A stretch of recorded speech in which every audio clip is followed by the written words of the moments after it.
Hello students, welcome to my Nurture. मैं हूं कृष्णा। कैसे हैं आप लोग? मस्त, बढ़िया। चलो स्टार्ट करते हैं फार्मेसी लॉ एंड एथिक्स का नेक्स्ट चैप्टर नंबर 12, जिसमें हम लोग पढ़ने वाले हैं role of pharma regulator body. यानी कि जो हमारे फार्मेसी सेक्टर को कुछ ऐसी बॉडी, मतलब कुछ ऐसी संस्थाएं हैं जो कंट्रोल करती हैं, ठीक है ना। आईपीसी और सीडीएससीओ, ठीक है, ये इनके क्या रोल है उसको हम पढ़ेंगे। तो पहले हम लोग इनके बारे में थोड़ा सा बेसिक इंफॉर्मेशन लेते हैं। तो बेसिक इंफॉर्मेशन की अगर हम लोग बात करें तो सीडीएससीओ, एक तो इसका फुल फॉर्म बेटा 1 मार्क्स के लिए वेरी इंपॉर्टेंट हो गया, ठीक है। फुल फॉर्म 1 मार्क्स में आएगा, ओके।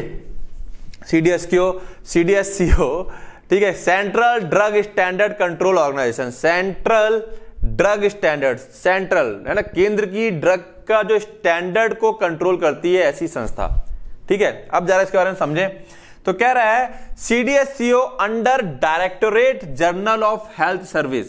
जो directorate general of health service है, ministry of health and family welfare, government of India is the national regulatory authority. NRA है, किसके कंट्रोल में है? Under directorate general of health service. जो health service का डायरेक्टर जनरल होता है उसके अंडर में है ये, और ministry of health and family welfare के अंडर में है, ठीक है। नेशनल रेगुलेटरी अथॉरिटी है ये ऑफ इंडिया की। Its headquarter is located at FDA Bhavan, Kotla road, new Delhi 11002 and also है 6 जोनल ऑफिसेस। इसके 6 जोनल ऑफिसेस हैं, 4 सब जोनल ऑफिसेस हैं, 13 पोर्ट ऑफिसेस हैं and 7 laboratories spread across the countries, ठीक है ना। तो काफी बड़ी है ये, पूरी कंट्री को कंट्रोल करना है। अब अगर हम इसके बारे में बात करें तो drug and cosmetic act 1940 and rule 1945 have interested, मतलब सौंपा, उसने कार्य सौंपा है, वेरियस रिस्पॉन्सिबिलिटी, कई सारी जिम्मेदारियां सौंपी हैं to central and state regulator. जो सेंट्रल और स्टेट के रेगुलेटरी बॉडीज हैं उनको कई सारी इंटरेस्टेड, मतलब सौंपना, रिस्पॉन्सिबिलिटी सौंपी है for regulation of drugs. Drugs के रेगुलेशन के लिए, रेगुलेशन मतलब कंट्रोल करना, रेगुलेट करना मतलब कंट्रोल। रेगुलेटर है ना, अपनी गैस की नॉब में होता है, रेगुलेटर कम ज्यादा करते हैं, कंट्रोल करने जितना चाहिए उतना, ठीक है। Drug and cosmetic it envisages uniform implementation. Envisages हो गया मतलब एक तरह से पालन करता है या कल्पना करता है कि uniform implementation of provisions of act and rules. जो ये एक्ट एंड रूल्स के जो प्रोविजंस हैं वो यूनिफॉर्मली एक समान ऑल ओवर कंट्री में लागू हो। Made there under for insuring the, ताकि सुनिश्चित हो सके safety, rights and wellbeing of the patient. Patient की सेफ्टी, उसके हक और उसका जो वेलबींग, उसकी जो सेहत है वो प्रॉपर हो सके, ठीक है, सुनिश्चित हो सके bye regulating the drugs and cosmetic. भाई कॉस्मेटिक भी हानिकारक हो जाते हैं, कई बार लगा लिया क्रीम श्रीम और पड़ गए दाने, okay. Now CDSCO is constantly thriving upon मतलब संघर्ष कर रही है टू ब्रिंग आउट ट्रांसपेरेंसी। संघर्ष करती रहती है कि ट्रांसपेरेंसी बनी रहे, कोई भी ऐसा ना हो कि किसी का नुकसान हो रहा है किसी का फायदा हो रहा है, ऐसा नहीं। ट्रांसपेरेंसी, आप आर पार देख सकते हैं, पारदर्शिता, कि हम जो कार्य कर रहे हैं वो बिल्कुल साफ सुथरा है। अकाउंटेबिलिटी, जिम्मेदारी है उसकी, एंड यूनिफॉर्मिटी मेंटेन करेगी इन इट्स सर्विसेज। अपनी सर्विस में जो ये सीडीएससीओ जो सर्विस दे रही है उसमें ट्रांसपेरेंसी रहेगी, अकाउंटेबल जिम्मेदारी रहेगी और यूनिफॉर्मिटी रहेगी। In order to insure safety, efficacy and quality of medical product, जिससे कि इंश्योर, सुनिश्चित हो सके सेफ्टी, एफिकेसी, सुरक्षा, उसकी जो कार्य क्षमता है और क्वालिटी किसकी, मेडिकल प्रोडक्ट की, मैन्युफैक्चर जो बनाए जा रहे हैं, इंपोर्ट किए जा रहे हैं और डिस्ट्रीब्यूट किए जा रहे हैं कंट्री के अंदर। एक तरह से फंक्शन भी आ रहे हैं इसके अंदर, okay. Under the drug and cosmetic act CDSCO is responsible for approval of drugs. Drug and cosmetic act के तहत सीडीएससीओ रिस्पॉन्सिबल है किस चीज के लिए? ड्रग के अप्रूवल के लिए। ड्रग का अप्रूवल करती है, conduct clinical trials, laying down the standards of drug, drug के स्टैंडर्ड्स को बनाती है, control over the quality of imported drugs, imported drugs की क्वालिटी को मेंटेन करेगी कंट्री के अंदर, and coordination of activities of state drug control organisation by, और कोऑर्डिनेट करती है activity of state drug control organisation, ठीक है, SDCO, okay, by providing expert advice. उनको एडवाइस देती है with view of bring about the, advice क्यों दे रही है? विद व्यू ऑफ, कि इस परिक्षेप में, कि इस प्रकार जिससे कि यूनिफॉर्मिटी मेंटेन रह सके और इन्फोर्समेंट लागू हो सके drug and cosmetic act proper तरीके से, ठीक है। तो वो परिभाषा है, मतलब एक तरह से लिखने का तरीका है। Further CDSO along with state regulators, जो सीडीएसओ है, सेंट्रल का है वो स्टेट रेगुलेटर के साथ मिलकर, यानी कि स्टेट की जो बॉडीज हैं, अथॉरिटीज हैं, उनके साथ मिल करके is jointly responsible for grant of licences of certain specialised categories of critical drugs. उनके साथ मिलकर कुछ खास स्पेशलाइज्ड कैटेगरीज की ड्रग है जिनको ये परमिशन देती है, such as blood product, IV fluid, vaccine and sera. ठीक है, तो कहीं ना कहीं फंक्शन ये मेंटेन हो गया, ये इतना लिख के आओगे इसके फंक्शन में तो प्रॉपर है, उसके बाद प्रॉपर केवल फंक्शन ही पूछ रहा है तो ये फंक्शन की एक लिस्ट अलग से बना दोगे। ठीक है, ऊपर से छांट के निकाल के लिख दिया है मैंने।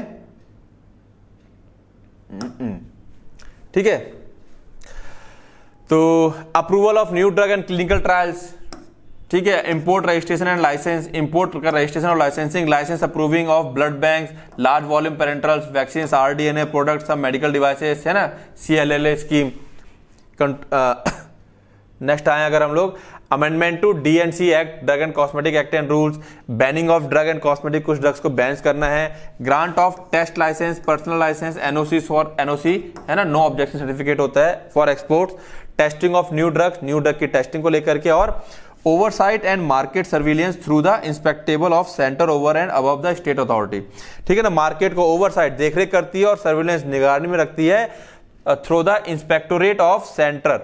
ठीक है, जो इंस्पेक्टर्स होते हैं वो क्या करते हैं, पूरी मार्केट में निगरानी रखते हैं ड्रग्स के ऊपर, over and above the state authority, और वो स्टेट अथॉरिटी के ऊपर भी क्या कर रही है, निगरानी रख रही है। क्लियर है, यहां तक बात समझ में आ रही है। फंक्शंस का अगर क्वेश्चन आएगा तो डायरेक्ट इसको ये 6-7 पॉइंट लिख सकते हो। क्लियर है यहां तक बातें? ठीक है ना, फंक्शन आएगा तो ये 6-7 पॉइंट, 1 2 3, है ना, इंपोर्ट हो गया, लाइसेंस अप्रूव हो गया, ये LVP लिख लो, large volume parenteral, central licensing approval authority. ठीक है, ड्रग एंड कॉस्मेटिक एक्ट, चौथा आ गया, 5वां बैनिंग वाला हो गया, 6ठा, 7वां, 8वां, 8 पॉइंट हो जाएंगे, पर्याप्त है, ये इसके फंक्शन आ जाएंगे। क्लियर। नेक्स्ट है हमारे पास इंडियन फार्माकोपिया कमीशन, जिसके बारे में हम पढ़ चुके हैं अच्छे से, तो इसका एक बेसिक फंक्शन तो पता ही है, फार्माकोपिया को ही मेंटेन करके रखती है। ठीक है, कुछ और फंक्शंस देख लें इसके, प्लस इसके बारे में समझ लें ये है क्या चीज। ठीक है, the government of India have created a separate dedicated autonomous, अलग से डेडिकेटेड जो समर्पित है, ऑटोनोमस खुद अपने आप को कंट्रोल करती है, इसके ऊपर किसी का कोई जोर नहीं चलने वाला है, institution in the form of the Indian pharmacopoeia commission to deal with the IPC का फुल फॉर्म भी इंपॉर्टेंट है। ठीक है ना, ये IPC, ये भी अगेन फुल फॉर्म इंपॉर्टेंट है। ठीक है, to deal with the matters, ये IPC डील करती है कौन से मैटर्स के अंदर, relating to timely publication of Indian pharmacopoeia, कि टाइम पर फार्माकोपिया कब पब्लिश हो, which is the official book of standards for drug, जो कि एक ऑफिशियल बुक है स्टैंडर्ड्स फॉर ड्रग के स्टैंडर्ड्स के लिए एक ऑफिशियल बुक है हमारी इंडिया की, इंक्लूडिंग देयर इन।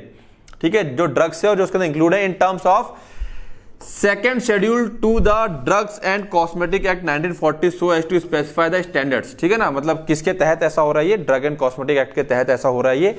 ठीक है, IPC बनाई गई है जो कि फार्माकोपिया को मेंटेन करती है, so as to specify the standards. अब जब फार्माकोपिया मेंटेन करती है ताकि स्पेसिफाई कर सके standards of identity, purity and strength of the drug की जो आइडेंटिटी है कि ये ड्रग कौन सा है, कितना प्योर है, कितनी उसकी स्ट्रेंथ है। ठीक है, ठीक है, मैन्युफैक्चर फॉर सेल, स्टॉक और एग्जिबिटेड फॉर सेल और डिस्ट्रीब्यूशन इन इंडिया। ठीक है ना, तो ये सारी कहानी क्या है हमारे पास, हम सबको पता ही है कि जो ड्रग एंड कॉस्मेटिक एक्ट के तहत जैसे कि स्पेसिफाई है हम लोग को क्या करना है, ये सारी चीजें की जाती हैं, आइडेंटिटी, प्योरिटी एंड स्ट्रेंथ। एक मिनट, थोड़ा सा ओवरलैपिंग हो गई। ठीक है, वापस करते हैं।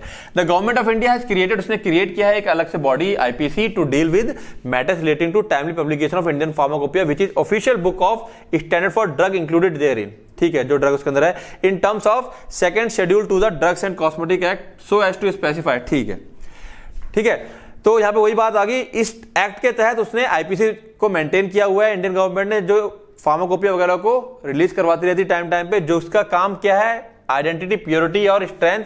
ठीक है, और स्ट्रेंथ ऑफ द ड्रग्स, जो ऐसी ड्रग्स जो इंपोर्ट की जा रही है, मैन्युफैक्चर की जा रही है, सेल की जा रही है, स्टॉक की जा रही है, उनकी आइडेंटिटी, प्योरिटी और स्ट्रेंथ कितनी होनी चाहिए, कैसी होनी चाहिए, वो डिसाइड करती है। ठीक है ना, ये हो गया इसका पूरे का meaning.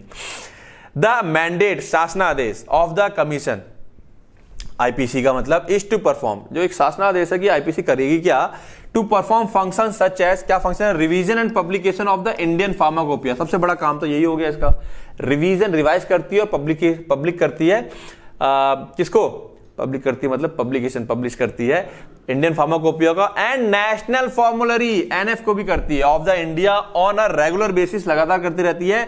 Besides providing IP references, Indian pharmacopoeia references substances, reference substances की एक होता है ना स्टैंडर्ड सब्सटेंस, हम उसको देख करके अपना अगला काम करते हैं। रेफरेंस समझते हो कि इसके आधार पे हम कोई काम करेंगे तो वो इसी बुक में मेंटेन होते हैं, ठीक है। And training to the stakeholders on pharmacopoeial issue, और ट्रेनिंग देती रहती है स्टेक होल्डर्स, जो फार्माकोपिया से जुड़े हुए लोग हैं, बनाने वाले, क्या कहते हैं उसको, कंपाइल करने वाले, उन सबकी ट्रेनिंग का भी काम करता है। स्टेक होल्डर मतलब है कि जो इससे जुड़े हुए हैं उन सबकी ट्रेनिंग का भी ये काम करती है।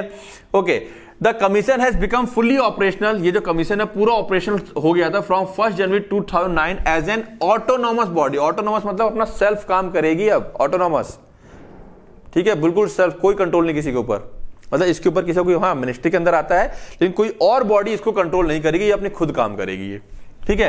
Fully financed by the central government, central government के द्वारा फुल्ली फाइनेंस्ड है ये, पूरा फाइनेंशियल सुविधा मिलती है इसे, with specific budgetary allocation under administrative control of the ministry of health and family welfare, वहां से इसको क्या आता है, स्पेसिफिक बजट वगैरह आता रहता है, ठीक है।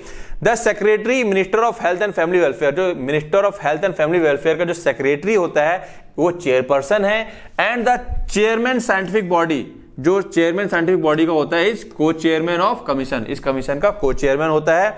The secretary cum scientific director is the chief scientific and executive officer. The secretary cum scientific director, secretary cum scientific director जो होता है वो चीफ साइंटिफिक एग्जीक्यूटिव ऑफिसर होता है आईपीसी का, ठीक है। तो 3 लोग हैं, मेन चेयरमैन, को चेयरमैन और चीफ साइंटिफिक और एग्जीक्यूटिव ऑफिसर। कौन कौन होते हैं, उनके कहां से लिए जाते हैं, किन किन लोगों को, उसके बारे में बताया हुआ है।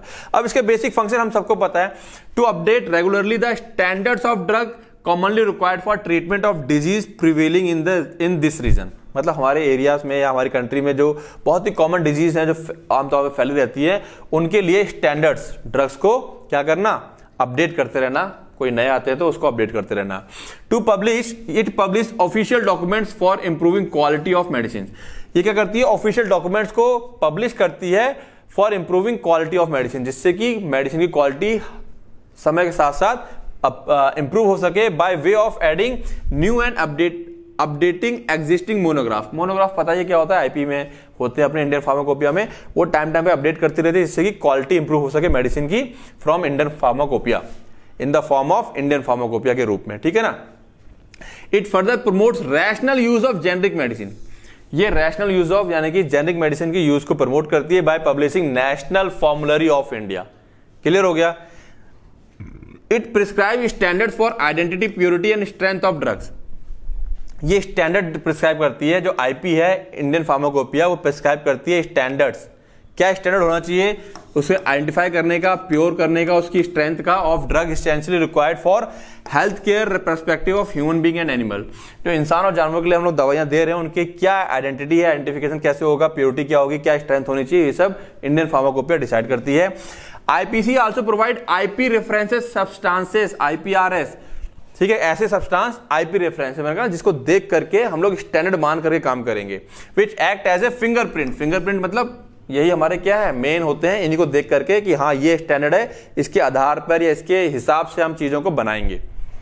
For identification of an article under test and its purity as prescribed in IP, है ना, स्टैंडर्ड सब्सटेंस जो होगा उसी के आधार पर हम लोग आइडेंटिफिकेशन करते हैं या प्योरिटी टेस्ट, मतलब कोई सब्सटेंस कितना प्योर है तो स्टैंडर्ड रेफरेंस होता है उसके आधार पर करते हैं कि ये सब्सटेंस को देख लिया हमने, ये दे रखा है आईपी में, ये सब्सटेंस इतना प्योर होता है, इसके आधार पे ये सब्सटेंस कितना प्योर है कितना इम्प्योर है उसका आइडिया लग जाता है, ठीक है। तो ये इसके कुछ बेसिक से फंक्शन है, और इस चैप्टर में कुछ था नहीं, बहुत छोटा सा चैप्टर था, रोल था तो हमने रोल के बारे में पढ़ा है, ठीक है ना, बड़ा चैप्टर नहीं, बहुत ज्यादा इसके चक्कर में मत पड़ जाना। बेसिक अपने सीडीएससी होते क्या, आईपीसी क्या होती है, कौन सी संस्थाएं हैं, किनके कंट्रोल में है और इनके क्या रोल होते हैं, ठीक है ना। बाद बाकी पीडीएफ का लिंक डिस्क्रिप्शन में मिलेगा, ये मेरा नंबर है, कोई प्रॉब्लम आती है तो ये अपना मस्त शानदार सा ऐप है ना, बड़ा पसंद किया जा रहा है बच्चों के द्वारा, तो आप लोगों को इसको क्या करना है, यूज करना चाहते हो तो यूज कर सकते हो, ठीक है। अदरवाइज सबसे जरूरी चीज क्या है, रिवाइज करना है और पढ़ते जाना है। Okay, all the best.